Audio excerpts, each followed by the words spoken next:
Jumenenge sapa? Mbak Ika karo Mbak Endah. Jumeneng ngagem spot monggo kanca-kanca spote.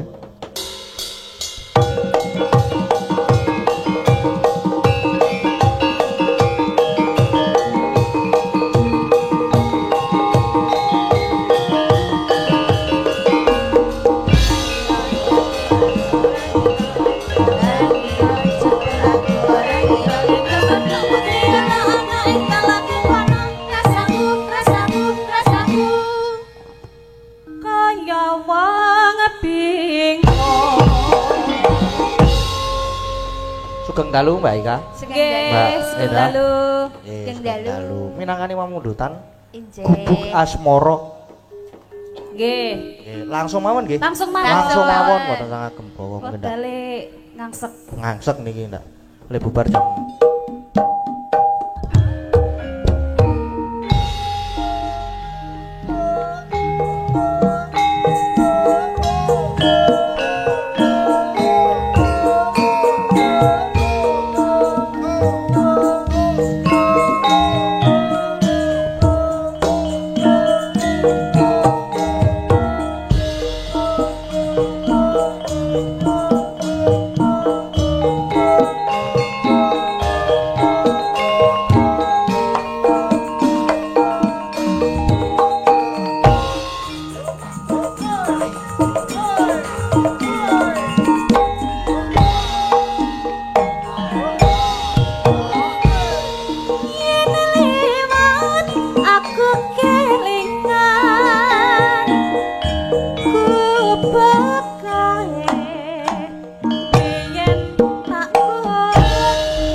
sampun matur sembah nuwun rupi ning sampun dipinangkani.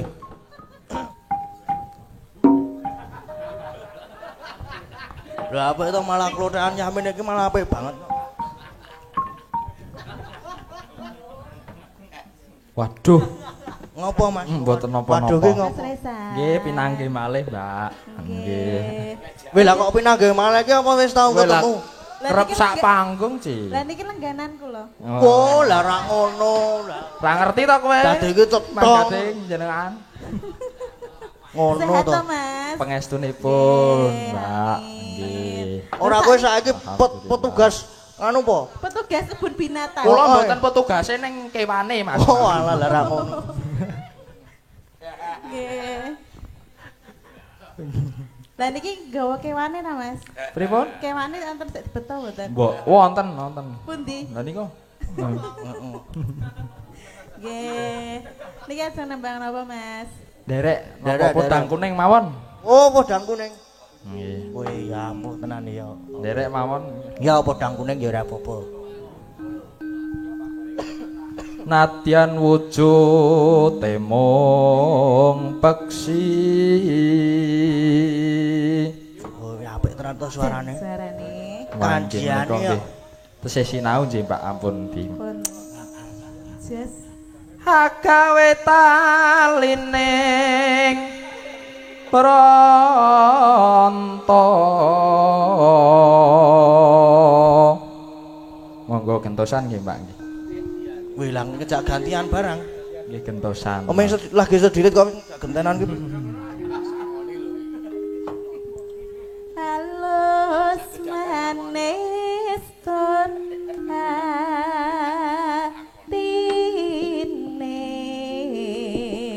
atine. Ora apa-apa ngejak gentenan, sing penting ora ngejak gentenan kathok, lobok mesti iki. Iso ngurompi.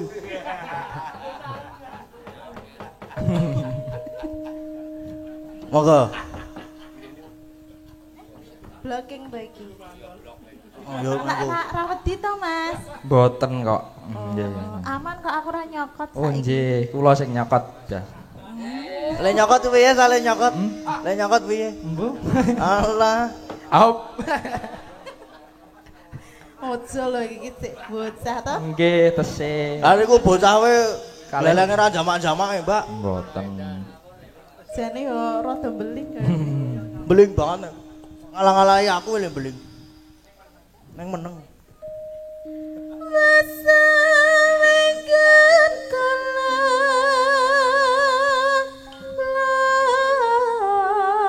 lana. Yo, saiki gentenan Mas Reza. Golek isi podang kuning. Oh, apik tenan to. Napa cakepane? Ayo. Supen. Iba bunga ing atiku.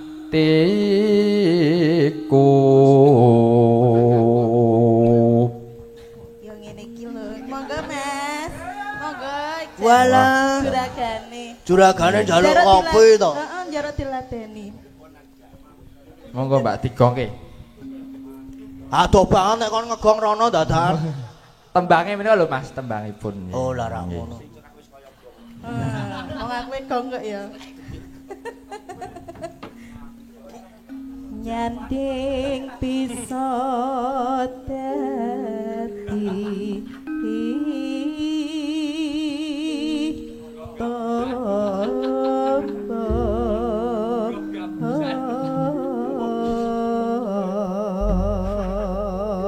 Mas Gading kadose blangkonipun ninggal nggih menika. Oh, iki sesuk gampang tak sahure ngonamu ki. Mboten kok kula iki anu sae ngoten lho diagem menika jan wangun.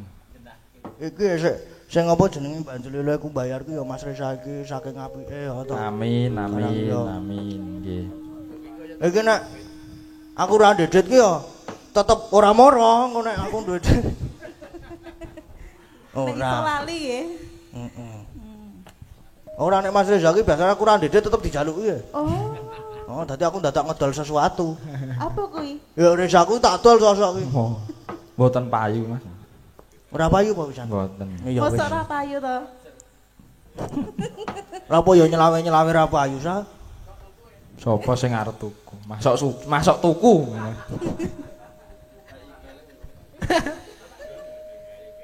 Ayo Mas.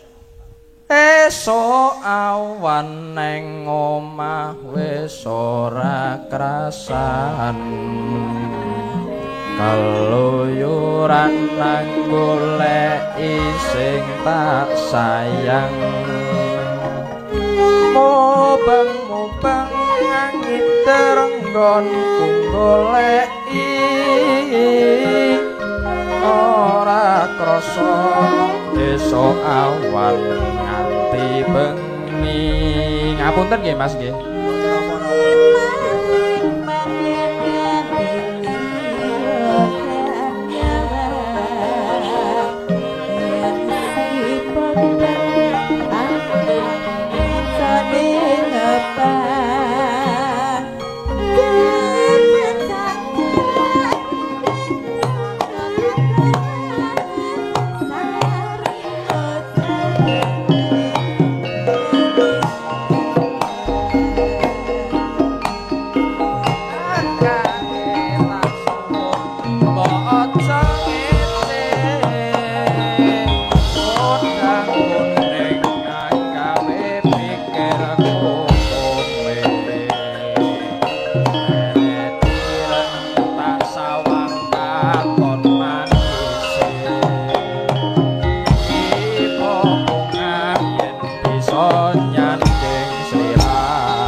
Bungah yen bisa nyanting sirane.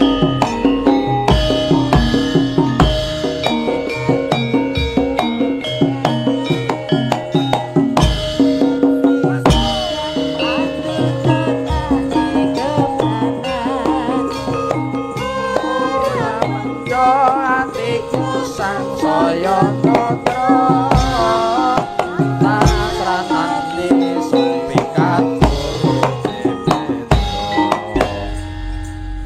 sampun Mas kan. Oh sampun to niki. Oh nggih, matur sembah nuwun nggih Mas Reza. Iki gandeng iki mau lagune ora ono sing Nyuwun dadi ya ora ana apa-apane. Mboten Mas apa-apa. Mboten apa-apa, pun Nggih, biasa nggih. mboten enten apa-apane. Oh, nek karo Reza ora dine apa-apa. Mboten, Wah. kadang mau ditinggali KTP kula iki. Buat Oh, lah rak mulane KTP kok rong gawe kok aku. kartu pelajar biasane. Nggih, kartu Mulane kok aku pelajar. tekon kartu pelajarmu nek ndi sa? Ora tak gawa keri ngono ki senengane. Padahal ten ngene kula niku. Walah lah rak ngono kuwi. Ajeng ke sekolah, Mbak. Hah? Ajeng ke Lah sekolah. niku arep tak jolke ora iso, Mas. Nggih. Matur sembah nuwun nggih, Pak. Sami-sami. Sampun, Ora aku ora matur suwun karo kowe engko sik. Oh. Matur sembah nuwun nggih, Pak. Nggih, sami-sami. Sami-sami. Sampun Mas Gede. Dereng, Oh nggih. dereng terus gara-gara tetangkep karo sing rada suwe kok. Nggih pun matur sembah nuwun nggih Mas Reza nggih. Oh Nggih. nggih, sami-sami. Nggih lek medhun ampun medal mriku. Lah pripun? Menek mriku terus melompat. Oh. Sampun pareng Mas. Nggih Gede. sampun matur sembah nuwun Mas Reza. Jan perbawane iki. Ayo. Tondo batin. Ya ora ngono kuwi. Ayo ora. Minangkane pamun ta salajengipun nggih menika. Kangen ing ati. Apa nganu sik ndam sari sik? Kangen ing ati sik wae. Ingkang keparing nyekare nggih menika Mbak Agnesia Nandasari Nuring Tias. Oh, to? Sik nyidam sari iki, oh iya Ding, kualik aku. Berarti Mbak Ika Suhesti. Nanti senengane kualik aku. Soalnya sok mulak-malik. Mbak Ika. Nggih sugeng dalu Mbak Ika. Sugeng enjing. Sugeng enjing. Nggih, pripun kabare? Lho takon meneh. Dereng ngantuk? Ngantuk. Ngantuk apa? Nggih. Ngopi apa? Ngantuk ya bubuk kok ngopi. Bubuk. Nambah iya. Bagong senengane. Lah. Kowe iki jenenge apa jenenge tutorial. Tutorial apa ya? Tutorial lah pokoknya lah. Mbak Ika, kangen ning ati nggih Mbak Ika. Nggih. Nggih. Menika langsung. Langsung mawon mboten napa-napa mungkin. Nggih. Monggo Mbak Ika, kangen ning ati Mbak Ika. Tas sanggo bawa ya. Ya ora usah wis muni langsung kok mau kok. Ya masa tekon meneh. Kok ngono nesu-nesu.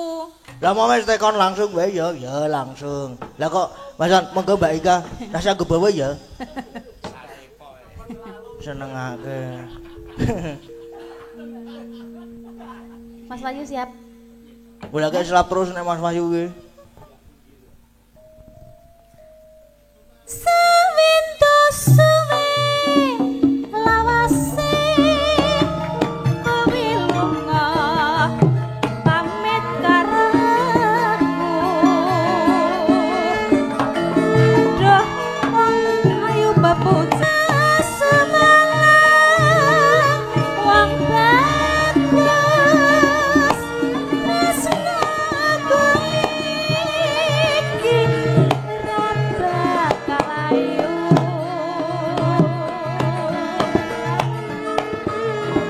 ora suwe aku bali bisa sumanding kono ing sisihmu.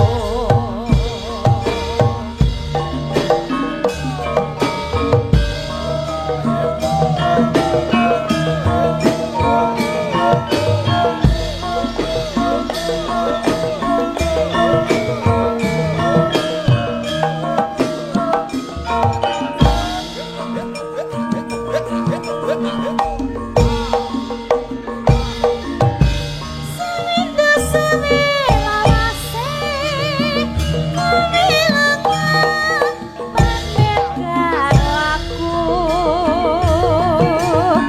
doh wong bagus bebujanku ati susah mong kangen sliramu dengan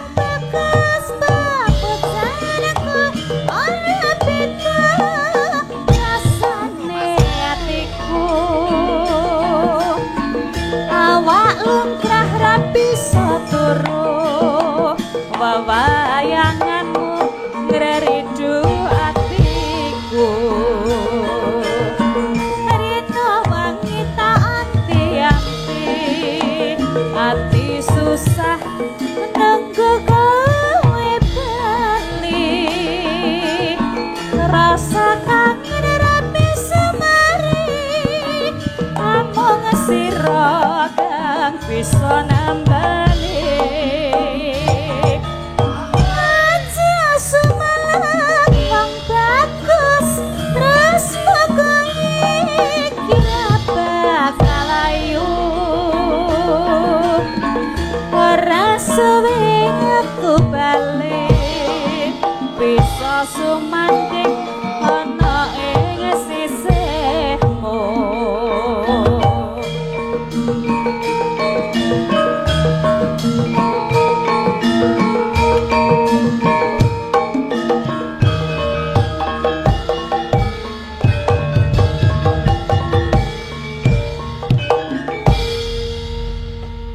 Sampun matur Mbak Nun nggih Mbak Ika. Sami-sami. Nang nganti sampun dipinangane. Saiki kari Nyidam Sari. Heeh. Bawane Mbak Agnes. Dibawani gong dibawani. Mbak Agnes bawa Nyidam Sari nggih Mbak Agnes. Nggih, lagi mimik Mbak Agnes. Heeh. Karang yo ket mau nyuara gong yo. Ngelak to ya. Aku ya ngelak. Dadi Pun beto mimik dereng. Urang ya, Mbak. Niki mimik gen kula napa? Lah. Iki lho nganu. Lah tegese iki lak ya banyu putih kuwi to. Putih. Heeh. Senengane kok kaya mangkono kuwi. Putih niki lho gen kula. Air putih kok butek. Ya bening no. Oh iya, air putih iki ya warnane putih. Nek air bening lagi bening. Ayo Mbak bawa Nyidam Sari, Mbak. Monggo, Mbak. Duh wong bagus. Waduh, lapku kuwi bar kena salon pas kanggo ngelap lambe panas e. Asem kok. Mbak terus ki, Mbak. Ndak.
Besok kapan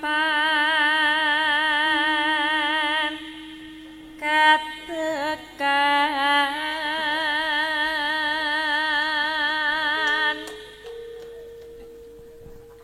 jejer lan wong bagus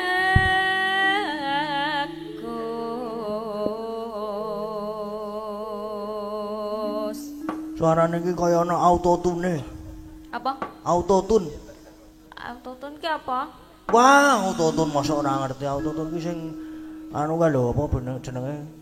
Tinggo ngepasne swara, nada, larasan. Lha tuku nanti, Mbak? Kletikan. Kletikan ora ana apa-apa aku iki rono. Terus kanca-kanca durasi do ngantuk bar entuk amplop. Kok ngerti ya? Ngerti bae aku. Aku nggo sepion ya padaku. Aku nanti sangu sepion. Spion motorku tak copot tak pasang ning nggon aku kok.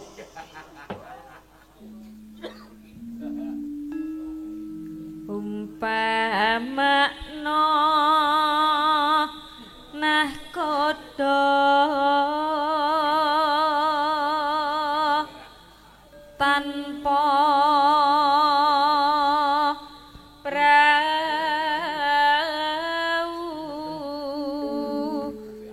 sasadara dan pepatri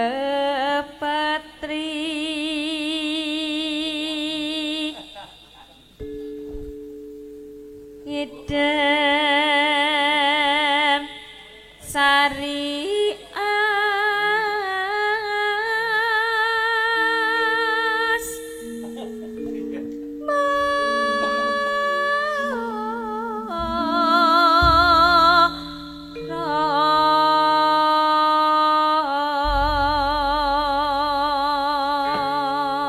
Wis mau Mbak iki, Mbak.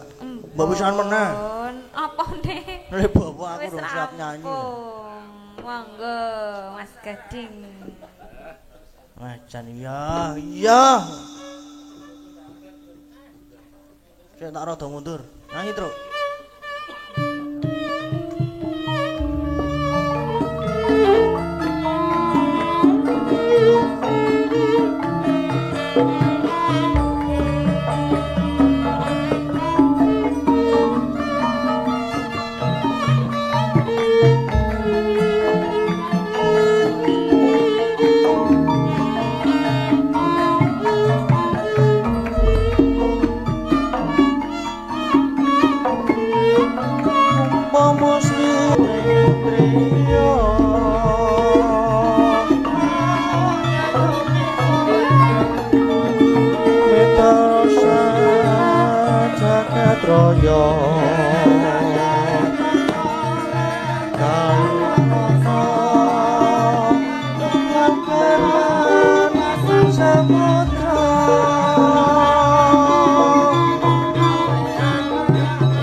Gong, wis.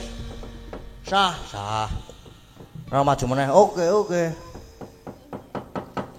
Piye iki wis entek pamundhutane ya iki wis jam 2:30 yan wisan ya. Ayo karo alon-alon terus ke laku, Gong. Laku apa? Laku prihatin apa? Lakone iki lho Gong. Ha iya. Terus iki apa jenenge? Wis cukup tak kira iki semene iki. Heeh ndak. Kok nek kakean ya ora apik. Heeh. Ayo do sebo. Sebo.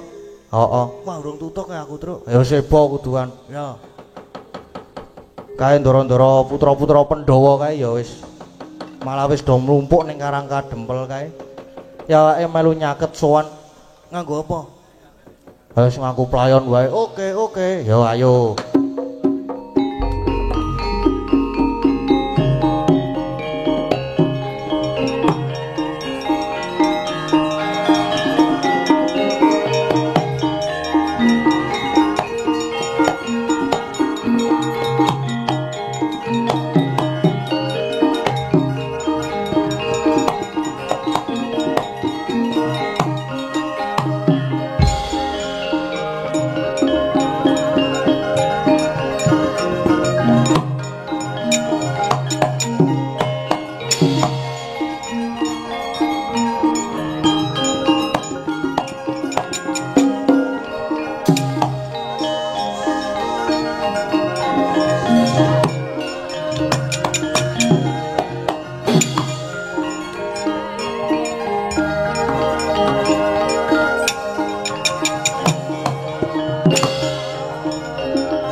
Gus Ndara Antasena Ndara Gatotkaca Ndara Antarja.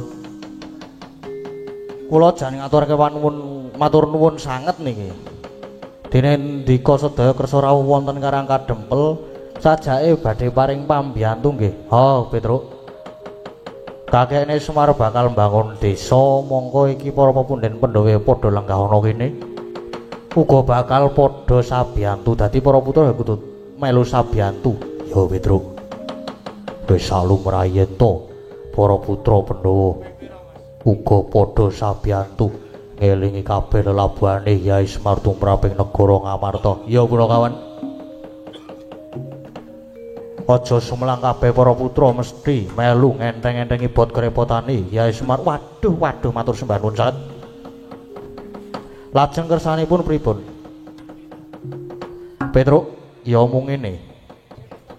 Gegayuhan utama iki wis tak mestine ana pacobane. Mula aku sasedulur mapan ana kene iki sing baku njaga keslametane Kyai Semar lan kahanan Karang Kadempel. Neng, kowe kabeh ya sing kudu prayitna ati-ati merga saka pandugaku iki mengko bakal ana wujudan sing ora kasat mata. Lho. Ana barang sing ora kasat mata niku pripun, Den? Ya mengkono. Mula Kakang Gatot Kakang Antarja iki ya sing do praitna waspada tenan lho. Merga iki pancen arep ana laku dom sumuruping banyu kang sumedya mlebutek banyu bening.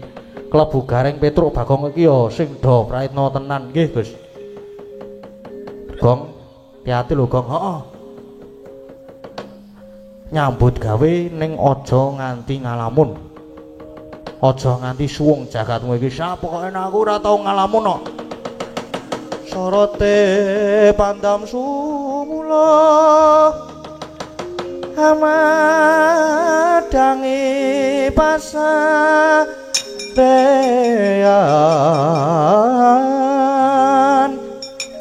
nanging wadana remu-remu kalingan hangang sang tiah manangkung sumungkem guling sang kakung rerepa baboe maneman peraten tek branto kula ngadah ronte oladalah harjaka blae-blis lanat padha jek-jekan muni dawe pukulun pandya Betari Durga aku sak kanca supaya mapan ana ing karang kadempel kene nanging supaya padha laku panglimunan pamriye sing mapan ana kene aja nganti padha ngerti waladalah ya iki para putra Pandhawa malah padha mlumpuk ana kene padha jagongan ya tak kiri godane aku mancing ana awake Antarja iki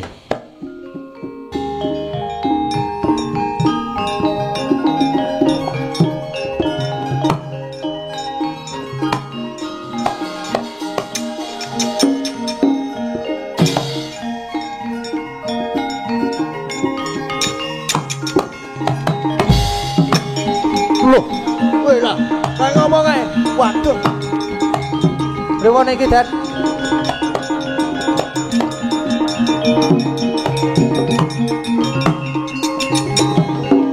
Gus Ndara Antasena niki mau pripun kok Ndara Antarja ngerti-ngerti nglarak Ndara Werkudara Ndara Werkudara Ndara Gatotkaca nanti kleru alon-alon terus heeh aku ki panik kaget Gong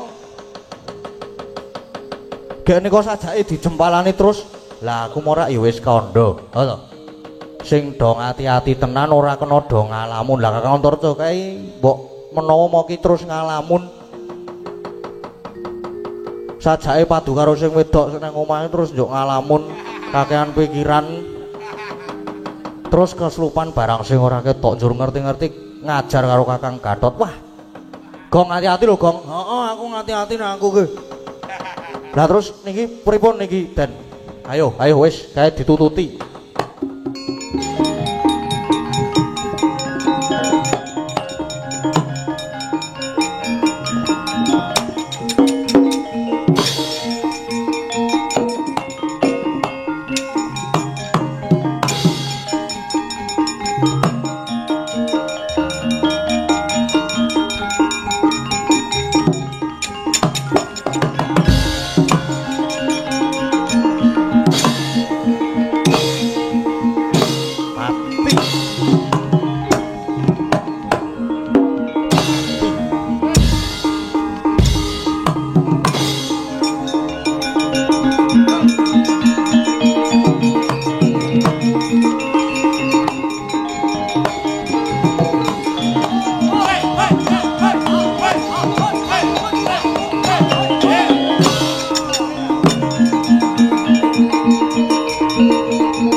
Gatotkaca sejatine aku sengit karo kowe wis kawit biyen merga padha-padha ana Werkudara nanging kowe sing ditresnani kudune sing ditresnani ki Antarja merga aku ki anak mbarep mula aku sengit tenan karo kowe pantes ya mung kudu tak ajar kaya ngene iki ayo nek pancen kowe digdaya tangiya Gatotkaca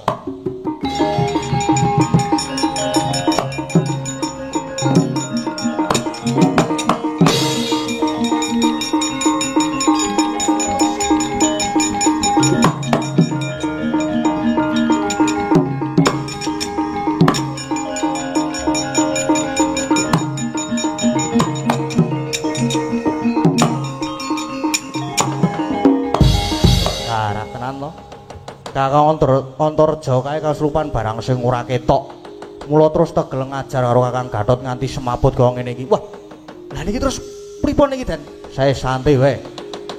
Menengo wae tak tetesane nganggo sungut kutang ya, Kang.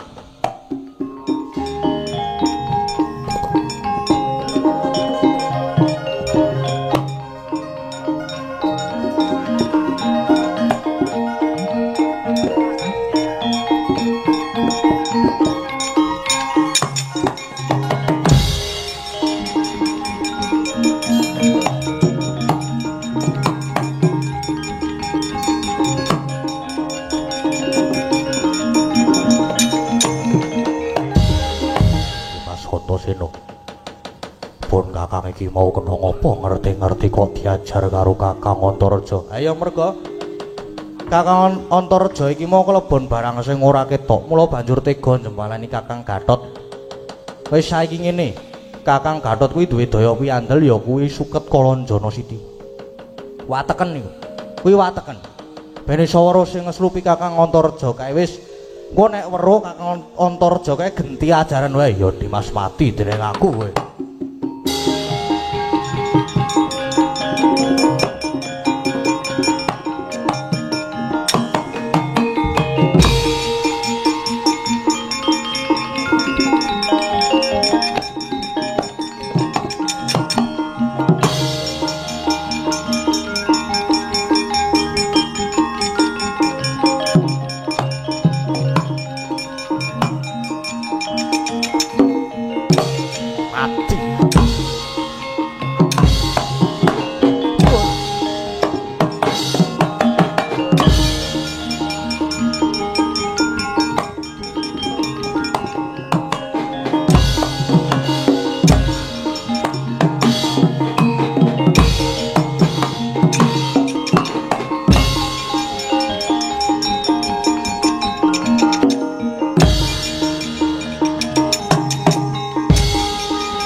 Antareja to ajar nganti aku bisa metu saka awake Antareja.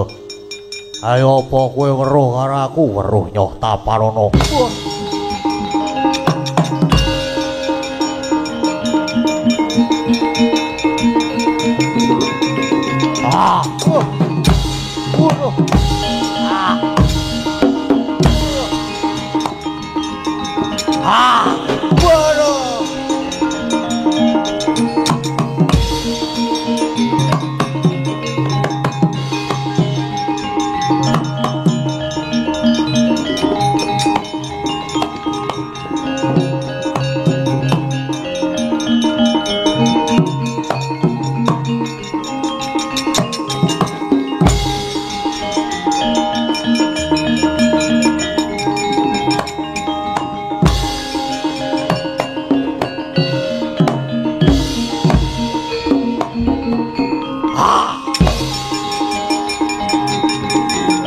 Wah, aku kira iso weruh kowe.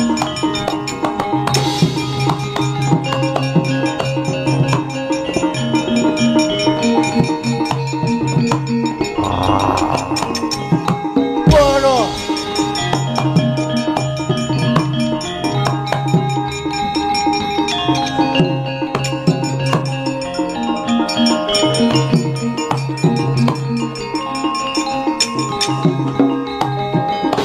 Wis, Truk. Saka pengiraku iki buta-buta kae mesti do mlayu. Wedi karo awake dhewe ning awake dhewe tetep kudu waspada. Tetep kudu hati-hati wis. Tetep kudu njaga karang kadempel sinambi nunggu dawuhe Kyai Semar karo para pepundhen Pandhawa nggih.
meh rahina sumubang iwang haruna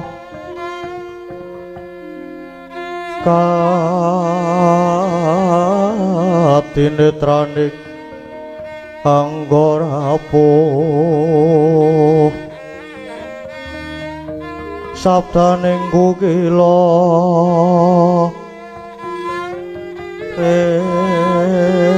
engganekara saketer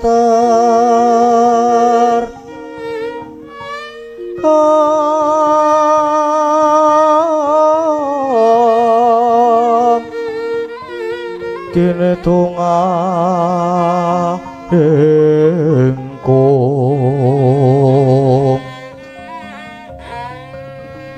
ler pusing bini wanco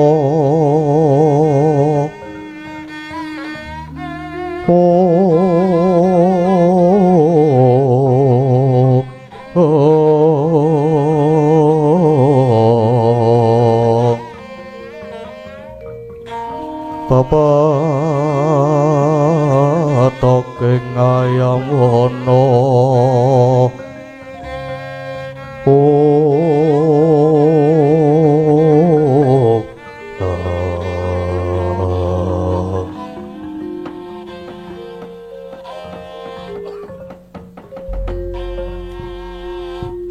Ilahing Semar ulun pasang pambagya padha kanthi raharja inggih pangestunipun ulun padha nang wilujeng sowan kula babekti kula kunjuk pukulun ya wis ulun tampa karya bombong ing tas ulun banjur apa karyanira marak ana ngabiyantara ulun kekilapanipun menapa temtu paduka pukulun sampun prisa dhateng mubah musik legetaning manah kula adile pitakon kuwi mung diwangsuli mula nganggo sajarwa dhisik nggih kula tak matur pukulun kula niku ditangisi momongan kula para Pandhawa bilih Bathari Sri Dewaning Boga niku murca monggo kula ngertos yen Bathari Sri niku pancen paduka timbali dipun kersakaken sawetawis mapan wonten Ngundarandir Bawana mriki. Lah niku jane kang dipun kersakaken kados pundi ulun Semar? Bathari Sri ulun timbali ulun kersake sawetara mapan ana ing kayangan ulun iki. Saktine ulun mung kepengin ngelingake marang para Pandhawa lan kawula ngamarta murih aja nganti singlar ing sesanggeman, aja nganti lali marang bumine.